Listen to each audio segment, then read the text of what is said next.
Hi, in this video, we're going to take a look at Axway Amplify Fusion's LLM connectors and how we can configure the cost of those connectors. In this video, we'll use Groq, and we did have a video on how to configure the LLM connector for Groq.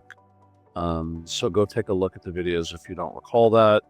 But Groq offers LLMs and they have a free tier, so that's what I'm going to use.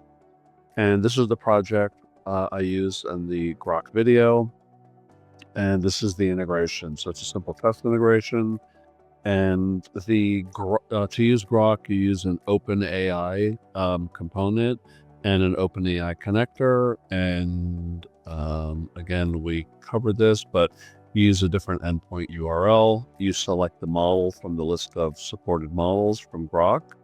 I'm using the Llama 3.1-8B instant. I think that's one. Oh yeah, that's this one. And it has a cost of 5 cents per million tokens on the input and 8 cents per million tokens on the output. And if I look here at the cost and billing, by default, everything is set to 0.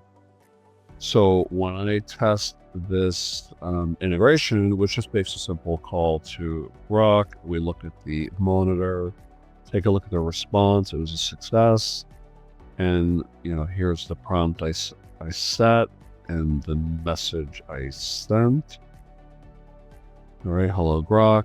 And it gave me a response of greetings human, etc. But if you look down here in the metadata, then we can see the model that was used, and we can also see the token usage. So Groq reported back that there were 44 tokens on the input, 22 on the output, and a total. And we are adding a cost parameter of 0. We meaning Fusion. So what we can do is we can come here into the connector, and we can come to the token cost, and we can configure 5 cents per 1 million on the input and 8 cents per 1 million on the output. Now, there's no tie-in here to the back end. I mean, these are values that you would configure in the connector, and then Fusion will use these values for input and output token cost and the input and output tokens that we're getting back from the LLM to compute the cost. So I updated the connector, and now I come back here and let's run a test again. And now when I look at the response, you will see in the metadata, under token usage, you actually see there is a cost associated with that request. So that is how you configure cost and billing for an LLM connector.